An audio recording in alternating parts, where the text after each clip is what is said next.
It's my pleasure to be here this evening to ask you to join together with me to welcome Les Brown for his third in a series of 4 classes.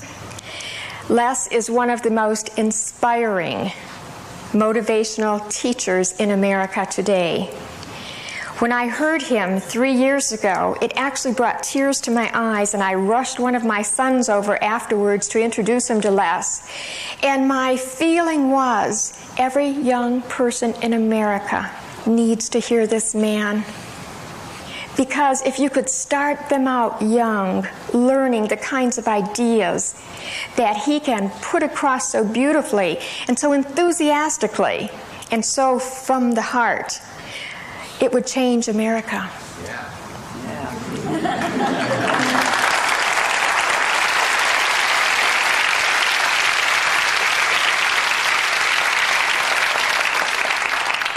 And I knew when he was here before, we'd be having him back again. You know how you just know some things?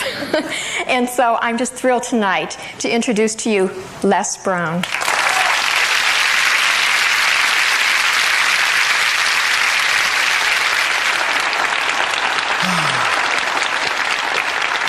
Good evening.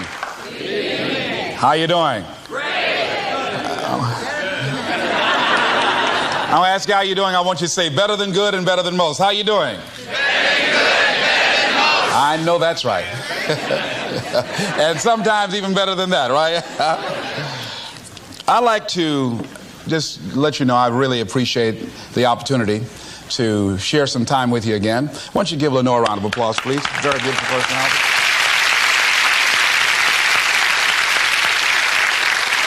I'm very, very supportive of this ministry.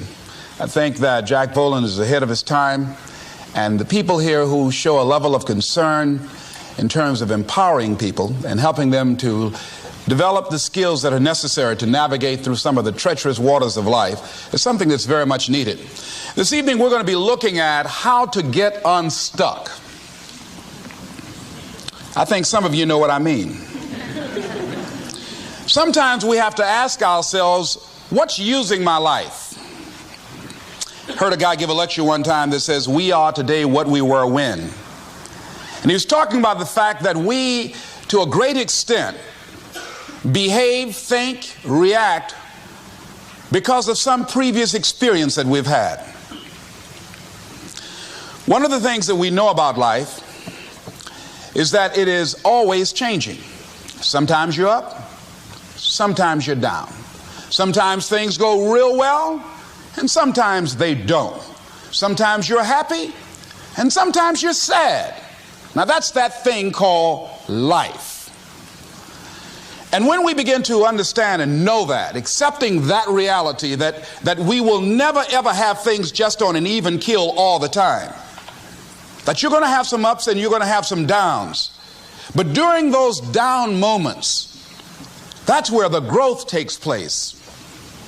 That's where the work is. See, anybody can feel good when they have their health, their bills are paid, they have happy relationships, the children are acting normal, business is successful. Anybody could be positive then. Anybody can have a larger vision then. Anybody can have faith under those kinds of circumstances. Am I correct? Yes. See, but the real challenge of growth, mentally, emotionally, and spiritually, comes when you get knocked down. Somebody said that adversity introduces a man to himself or a woman. How you handle it, that's where the growth takes place. When I was facing some challenges, I had a guy say something to me, and I suggest this is one of the first things that you want to do when you're facing a challenge. You want to get unstuck. Evaluate where you are. Look at it. Assess yourself. Assess yourself and assess the situation. What brought you there? What role did you play? Earl Nightingale had a saying I like. He said, all of us are self-made, but only the successful will admit it.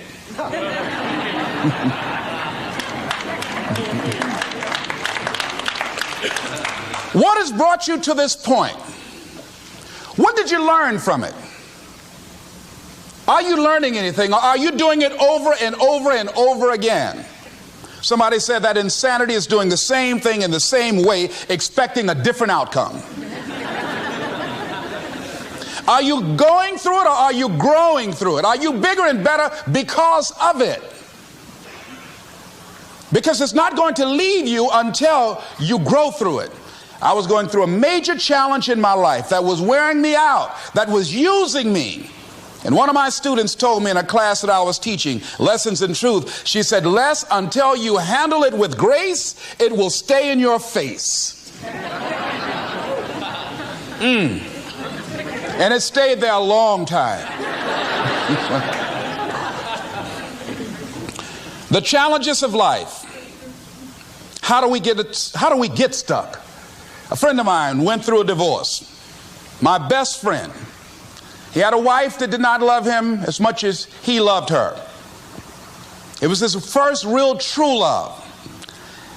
He was a very religious man. Did not believe in divorce. He made a mistake. And he paid for his mistake with a lot of pain, a lot of tears.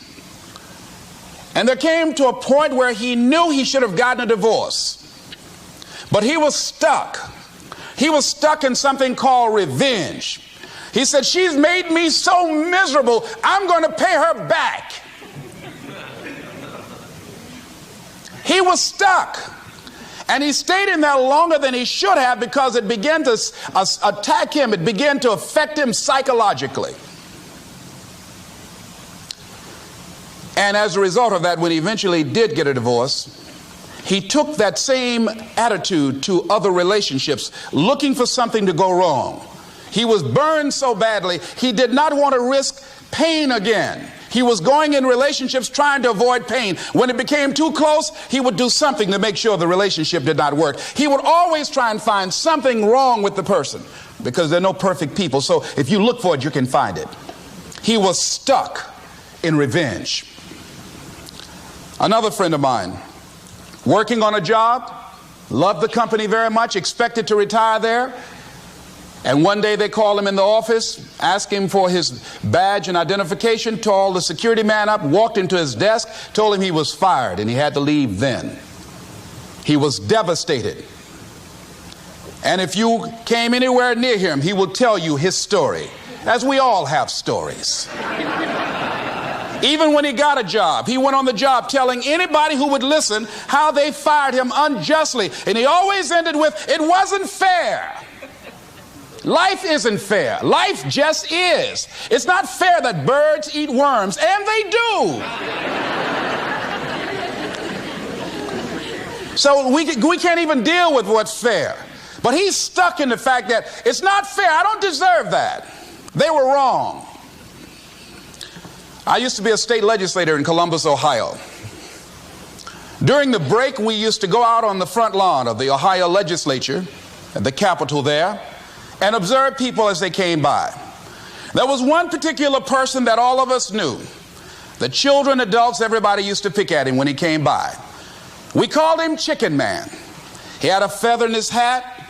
He had a toy chicken on top of his car that he would drive around the area in downtown, blinking his lights and occasionally blowing his horn. When he got out of his car, he would walk downtown with a baby carriage with two little baby dolls in there and a picture of a woman. And when you say something to him or came near him, you would hear him making the sounds of a chicken. All of us used to laugh at Chicken Man.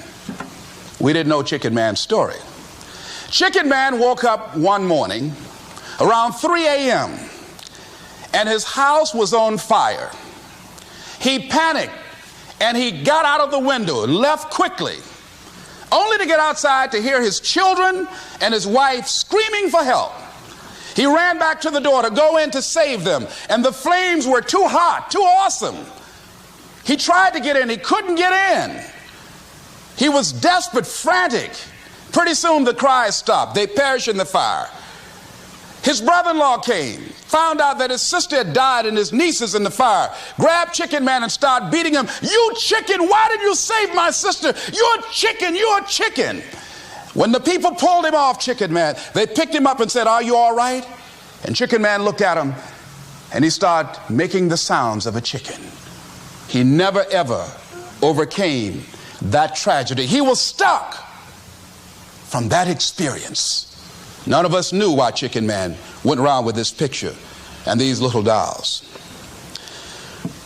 I remember when I was stuck in anger for a long time, when I made a commitment to my adopted mother that I was going to purchase her a home. I'll never forget the experience of working real hard to get the money for the down payment. Someone had told me of a beautiful home in an exclusive area of Miami. I went to see it, took my mother there, and she said, yes, I want it. It was on the water. We went to the closing. My attorney said, Les, have you had a title search? I said, what's a title search? Well, we just take a couple of days to check it out and make sure there are no liens against the property that you might have to pay if you buy this home. The guy who was there selling me the house, he said, listen, he said, the only reason that I'm selling you this house and selling it at a loss is because I admire the fact that you want to purchase this house for your mother. I have another guy who will give me substantially more money, but I like you. And I've got to get back to Philadelphia. Now, if we cannot consummate this deal now, then the deal is off. I said, there are no liens against the property? He says, no, of course not. I looked at my attorney. I said, I believe him. I'll sign. She said, Mr. Brown, I'm not questioning his honesty. She said, but business is business. I signed that contract. And we had a big celebration. Everybody in the neighborhood was talking about Leslie coming home, one of the twins that Mamie adopted, to buy her a home. Child, isn't that nice? God is going to bless him. A few weeks later, I received a letter, a registered letter, indicating that the house was going up for sheriff's sale on the courthouse steps. A man had filed a $12,000 lien against the property because the previous owner owed him that money. And if I did not come up with $12,000 in 30 days, he was going to sell the house to the highest bidder. I called this man and said, Mister, my name is Les Brown. I purchased this house. I had nothing to do with your prior bill. He said, that's not my problem. He said, you should have had a title search. I said, can you give me time? I said, my mother is an older lady. She has a bad heart. And I said, please. I said, if you just give me the time, I don't know how I'm going to do it with the house note and everything else, but I think I can pay you at least $2,000 a month. And within 6 months, somehow I will pay you your money. He said, no, I want it all in 30 days or you get out. I did everything I could, racked my mind thinking about how I could get $12,000 because I took everything I could to get the money just for the down payment and the closing. I finally had to face the reality that I wasn't going to be able to do it. I was up around 2 o'clock in the morning, walking back and forth, thinking, how was I going to tell my mother this? My children were there in the room sleeping all night long. I agonized over this. I lost over 23 pounds. Pretty soon I went in the room where my mother was sleeping and I said, Mama, I got down on my knees by the bed. I said, Mama, I got to talk to you. And she said, what's wrong? I said, Mama, I said, we got to get out the house. I said, in my haste to buy the house, I made a mistake. She said, that's all right, baby. I didn't like this house anyhow.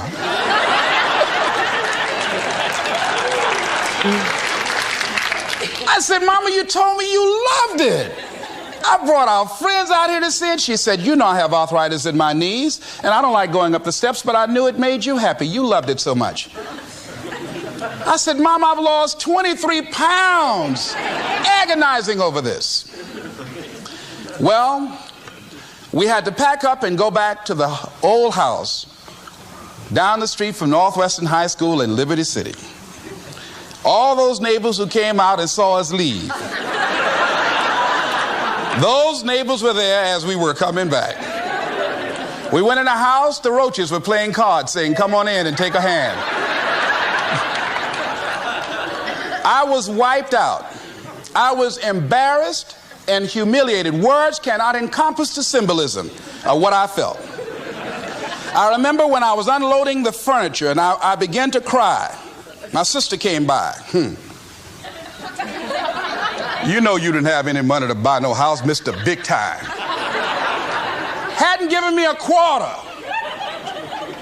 You know mama got a bad heart now, y'all, back where you belong. As I was crying and my head down, taking furniture in, my mama said, hold your head up. I said, Mama, I just feel so bad about this, Mama. She said, hold your head up and dry your tears. You have nothing to be ashamed of. And I did, as we unloaded that furniture in that house. For several weeks, I was numb. I was immobilized with anger. If I had seen that guy, I was thinking about flying to Philadelphia. I had all kind of dreams about him.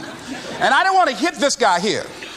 Hitting would have been too good for him. I just wanted to just grab him and just bite him. I just made it, found him. They say, well, we found this guy just chewing on him. Beating would have been too good for him. I'd have just bit him every time he... I'd have been like a Doberman pincher. Yeah? God would have said, I thought I made everything, but I don't know where this came from. I was reading a book on forgiveness. And they had a line in there that says, forgive and grow. I had to let that luggage go. You see, your mind is you know, when you go into a service station to get gas, you don't go in there and just start pumping. When you push the lever up, it clears the previous bill. By the same token, if you want to begin to move, you've got to clear your mind of all the unnecessary luggage and baggage that's weighing us down. I couldn't move. I couldn't think about what am I going to do to get out of this situation, because I was so concerned about what happened and what he did to me and how bad it was. I was so stuck in that I couldn't even focus on what I should have done. Feeling sorry for myself and angry, and none of that was taking me anywhere. So pretty soon I learned through effort, made a conscious, deliberate, determined effort. I had to let it go. I had to forgive it. Let it go and begin to focus on developing myself. And I say to you, you're going to have people to do things to you. Things are going to happen to you. And the most important thing to do is to harness your will and let it go and move so you can grow, so you can get on with your life. It doesn't matter about what happens to you. What matters is, what are you going to do about it? Amen. What are you going to do now, Les? Huh? How long are you going to tell everybody at the bus stop and anybody who would stand and listen to you? How long are you going to repeat the same thing over and over and over and over and over again? How many times do we have to hear that? Don't go around telling people what your story is. Everybody has a story. 80% don't care and 20% glad it's you.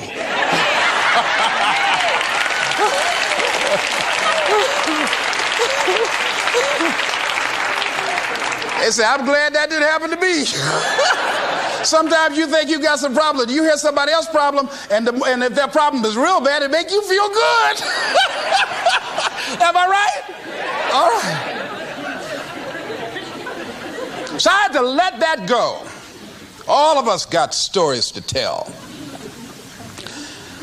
Chicken Man allowed his tragedy to destroy his life. All of us have experienced some tragedy, and if we haven't, we will. And you can either let it destroy your life, or you can build upon it. You can permit it to let it hold you down, or you can decide, I'm not going to let that happen to me. I'm bigger than this. Make a declaration to yourself. Declare all out war that you're going to get out of this rut. I don't care how good you are. I don't care how talented you are. I don't care how much you work on yourself. There are some times when things aren't going to go right. They just are not going to go right. There are times when anything that can happen will happen. Murphy's Law will be knocking at your door. Why? I don't know why. That's called life. And you have to deal with it. Sometimes your life will be in a slump, just like sports. Some of the best shooters can't hit baskets different times in games. They get in a slump. Do they sit on the sideline and say, I just didn't hit a basket today? No, they continue to execute. I suggest to you that if you are facing a challenge, don't stop. Stay busy. Work your plan. Continue to do those things that you know that work for you after you have evaluated yourself in the situation. Continue to move. Stay busy, stay busy, stay busy. Repeat after me. Help somebody. And help yourself. Because what you give is what you get. Find somebody that you can help so you can forget about you for a moment. See, sometimes the best thing to do is to be. Sometimes you have to just back up and go within yourself. A bow and arrow, you can't take a bow and just push it out an arrow. You just can't push the arrow out. You have to pull it back and then release it. Sometimes you have to back up and go within and pray and meditate and recharge your batteries. Go away, clear your head, and then come back and look at it from a different vantage point. Don't operate while you're under the spell or the effect of what's going on. Next thing is that you've got to activate the thinker in you. Don't allow your emotions to control you. We are emotional, but you want to begin to discipline your emotion. If you don't discipline and contain your emotions, they will use you. Your mind goes on automatic, just like a guard. You know, I loved reading the book called As a Man Thinketh by James Allen. He uses the analogy of the mind being like a garden. You know, weeds don't have to have any encouragement to grow. You don't have to water them. They don't have to get sunshine. They don't have to have fertile ground. They will grow through the cracks of a sidewalk. Am I right? But if you want to grow orchids or roses or any kind of exotic flowers, there are special processes and procedures you must go through. Well, by the same token, you don't have to force yourself or motivate yourself to think negatively, to be depressed, to hate somebody, to want revenge, to want to get back at somebody, to beat yourself up over the head, to feel loaded with guilt. You don't have to make any effort to do that. Your mind is on automatic. It will do that by itself. But if you want to begin to move into your own personal greatness, if you want to begin to really enjoy a happy, successful, healthy life, you've got to be willing to go against the tide. You've got to be willing to harness your will and say, in spite of this, I'm in control here. I'm not going to let this get me down. I'm not going to let this destroy me. I'm coming back.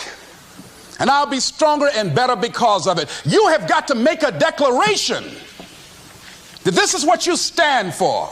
You're standing up for your dreams. You're standing up for peace of mind. You're standing up for health. You want it.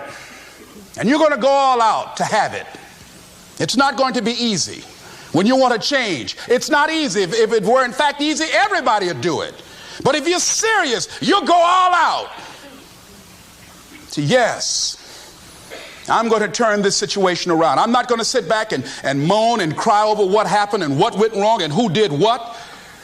I'm going to do something about this situation. The next thing that is important is that expect things to get better for you, because they are. See, life is cyclic. You're not, whatever experience you're having right now, it has not come to stay. It has come to pass. Not to stay, just to pass. It's just going through. The biggest challenge is to know what's happening. This is a part of this thing we call life. This too shall pass. And maintaining perspective, putting it in perspective.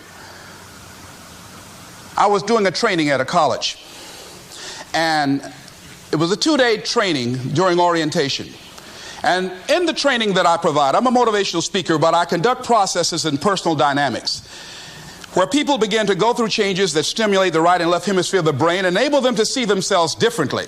I conducted this particular simulation with these young kids, 17 and 18 years of age, so that they would begin to see how they make decisions and how they would survive in this particular simulation process we gave them. We had them to do it individually and then collectively. Over 30% of them wrote down as their first option, in order to survive, they would commit suicide. First thing they wrote down. Suicide among young people has increased 300%. Over 5,000 will successfully take their lives this year. Why? Why did they do that? I was so shocked. I said, what do you mean? Well, at least we would not suffer. And then they had the nerve to write down all of the other things they were going to do after they committed suicide. I said, listen, Kadumbo. No, when you come up with a permanent solution for a temporary problem, that's it. Game's over. That's it. You're not going to do anything. Anybody wrote suicide at the top, you can put your pencil down. See, a lot of us, because of our limited vision of ourselves, a lot of us who begin to focus on problems and enable them to overwhelm us, we begin to think that we have no options. We begin to believe that there's no way out. Repeat after me, there's always a way. Where there's a will, there's a way. Shake somebody's hand on your right and left and say, I'm unstoppable.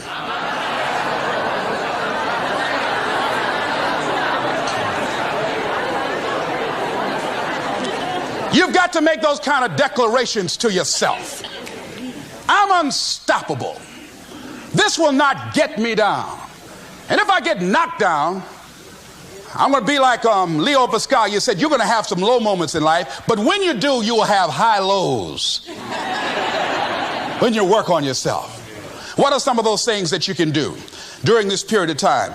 Go for walks. Do some things for you. Just go for a stroll so you can engage in some reflective thinking on life, on yourself, looking and enjoying the universe, smelling the roses along the way.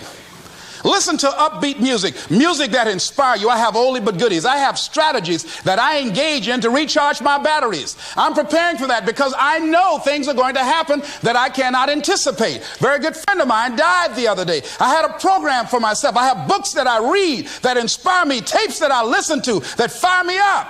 Because you're going to have sometimes low moments when you won't want to get out of bed. You just want to stay there. At times you won't want to come out the house. At times you'll be feeling bad and don't know why. What's wrong? I don't know. Just leave me alone. Why did that happen? I don't know. It's called life.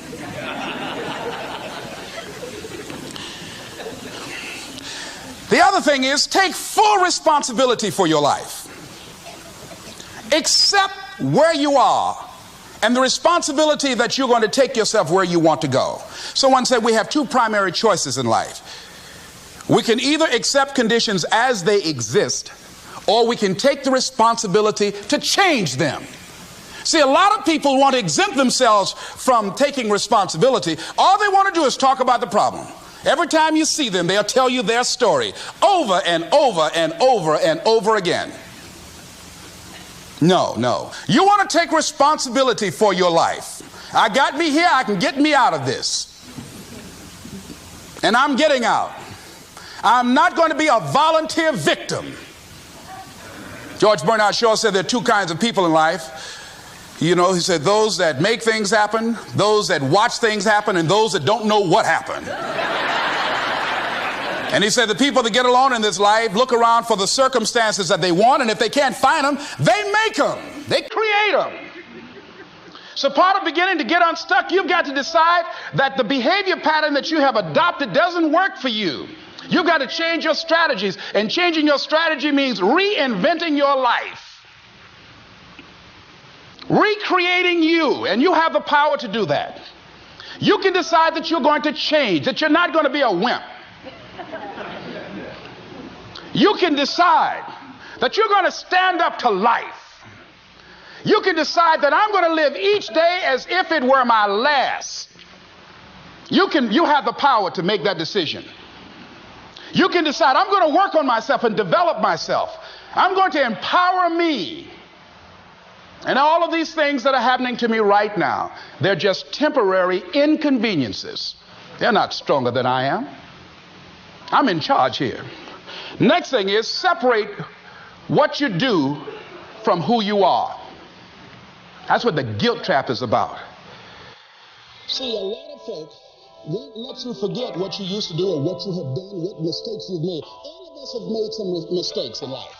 All of us have done some things that if we had them to do over again, we wouldn't do it again. A lot of things that if I had it to do over again, if I knew then what I know now, I would have done it differently. Why did it happen that way? And that's what you call life. I didn't do it like that. Oh, you don't want me to lay that down. You want to keep on putting that in my face. interested. That's what I did then. Won't do it today, so you are picking on an innocent man. Hello.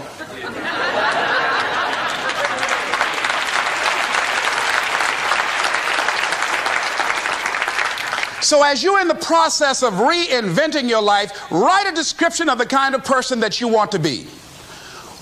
What are the things that you must overcome? What qualities about your personality you know that you're going to have to change because those particular characteristics are liabilities to you? What are your assets? What are your strong points? Look at and evaluating yourself to make that determination. Other thing is that in order to get out of a rut, we need some coaching. Find some trusted critics. People that you know care about you and love you. So there's some things that keeps us from growing and getting out of ruts. Number one, we identify with feedback. We take it personal when someone wants to give us some feedback on where we are falling short and tell us about our blind spots. We want to have everything being positive about us. We're not perfect. It hurts. I have a friend who's a trusted critic. I don't like him, but I love him. He doesn't tell me the things I want to hear. He tells me what I need to hear so I can grow. It hurts. It hurts when he put me on the hot seat. I can't stand it. But that's the only way that I can grow. And I'm glad that he loves me enough to risk our friendship to tell me what I need to hear, not what I want to hear. Get a support group, somebody that you can talk to. People who perhaps might have a similar problem. Support groups are very powerful, that you can share some of the challenges that you're going through. And it might be a situation where one person can give you an idea of how they handle that situation and create an opening for you. Begin to stimulate some possibilities in your mind on how you can resolve the problem. We can't grow by ourselves. As I mentioned before, we grow from people and projects.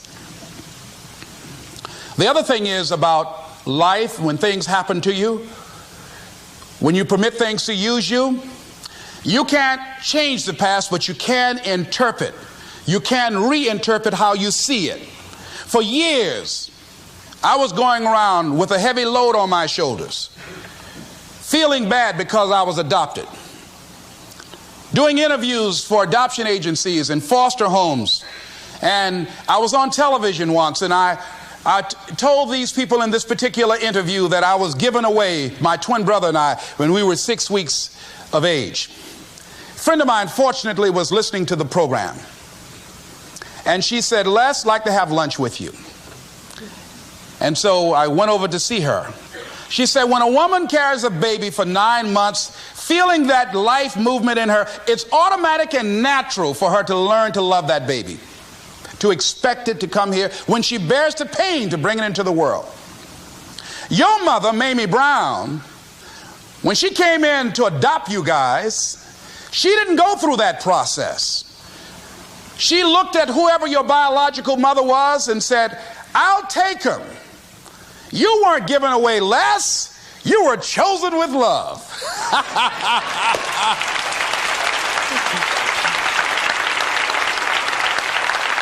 Same circumstances, same event, but reinterpreted.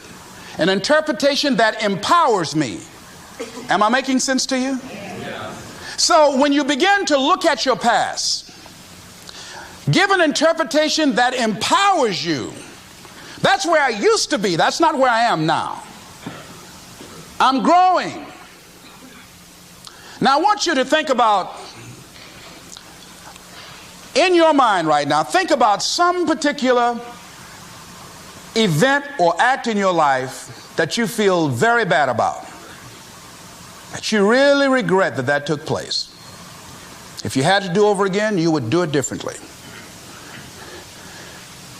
With that there, I want you to see yourself in your mind's eye and say to yourself, I love myself unconditionally,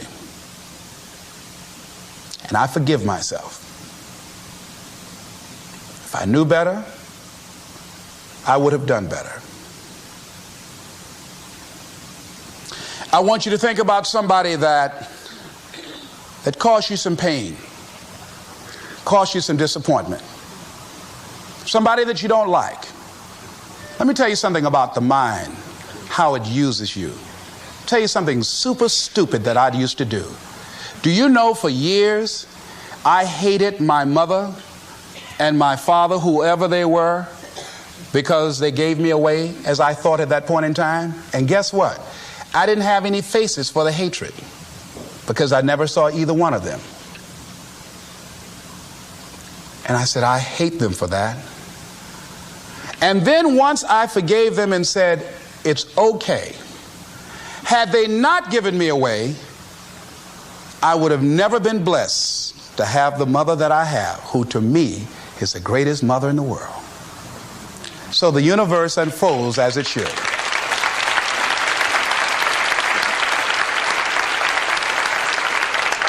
But when I went through this process, saying forgive them, I remember in my mind as I was trying to picture these people, I had two individuals in my mind standing there with no faces because I didn't know how they look.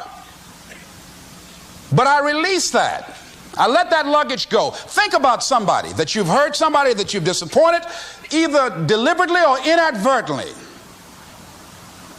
or someone that has hurt you deliberately or inadvertently. Think about them. Somebody that you really, when you think about them, the room turns red.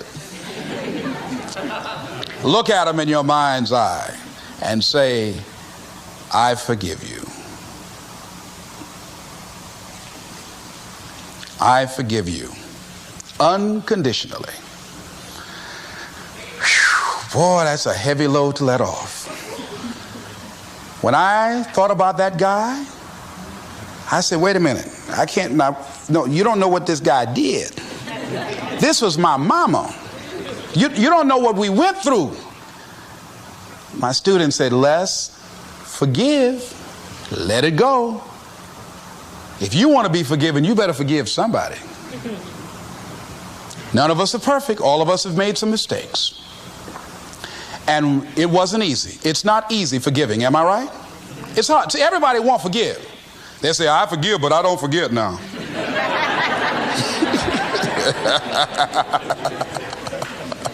Let it go so you can grow. Let's get a little demonstration here. Throw it up on this side here, right? Demonstrate it like this. Let's go. I throw away negative thoughts. Revenge. Guilt. Anything that's been holding me back. Now with that right hand, let's bring something in. I bring in love. Peace of mind. Good relationships. Whole lot of money.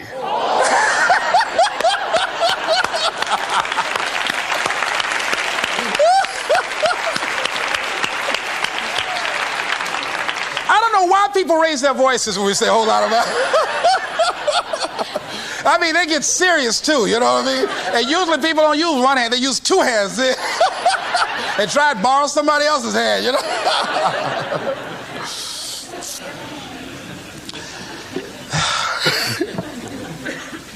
Reinterpreting our past. Understanding and knowing that we can move from where we are. That we can begin to design the kind of life that empowers us, that gives us happiness, that enable us to be on top of who we are. Knowing that as we begin to explore new horizons and new vistas in life, that as we begin to focus on developing ourselves, as we begin to elevate ourselves and not to follow the crowd, activating the thinker in us and disciplining and putting on hold the emotional part of ourselves. It's not easy, but through practice and practice and practice, practice makes what? Absolutely not. Dismantle that belief system. Practice makes improvement. You can always better your best. You can always go beyond anything that you have ever done. You never hit a state of perfection. You're always bigger than what you do. And so all you're looking for are new breakthroughs through practice and practice and practice. You'll get better and better and better. And there's still some things that will happen to you that will catch you on the blind side that you did not anticipate. You'll get knocked down, but you won't be knocked out. You'll be able to get to your feet again, be on the ropes, but you have a fast recovery rate when you work on yourself. Read inspirational books, of course. Listen to tapes that begin to inspire you, and stay around people who will empower you. People that will help you feel good about who you are as you're in the process of transforming your life. Life is so beautiful. Today someone gave me something on life called What is Life? I'd like to share it with you. In summary, getting unstuck means that you are going to start living life on your terms rather than just gliding through every day on automatic. That you are aware, that you're stimulated and you're excited about your unfolding future. That you have a special power within. That you know that things are going to get better for you. You know that you can handle this, and sometimes you have to cry. Sometimes life will take you to your knees. But the pain opens spaces in the heart for joy. Somebody said about life, I love this, says life is like an onion. You have to peel it one layer at a time. And sometimes you cry.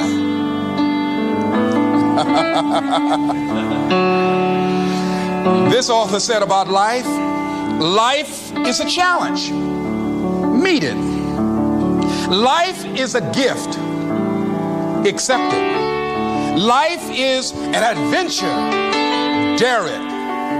Life is a sorrow. Overcome it. Life is a tragedy. Face it. Life is a duty. Perform it. Life is a game. Play it. Life is a mystery. Unfold it. Life is a song. Sing it. Life is an opportunity. Take it.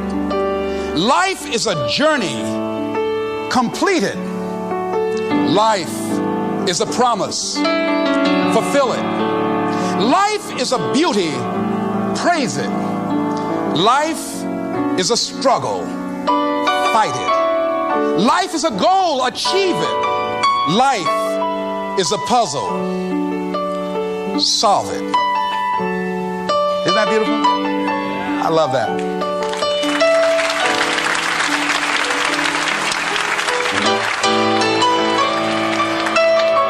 Remember something I heard in high school.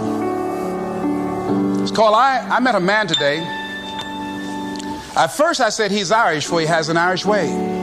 A sympathy and friendliness that warms you through and through. And then I thought, oh no, he's not. He really is a Jew. His eyes so dark and eloquent, like eyes of pearl, like those of Peter maybe, or perhaps Emmanuel. He stood there with a quiet grace, so slim he was and tall. I knew he was an Englishman and not a Jew at all. And yet his skin was very fair. A Viking he could be, such as those who cast their ships against the sea. His hair was dark with the mist of India, Japan. His courtesy was China's own, his dignity Iran. I met a man today and he was marvelously fair. He really was a child of God. And he came from everywhere. This is Mrs. Mamie Brown's baby boy saying it's been a plum-pleasing pleasure as well as a privilege. Thank y'all here.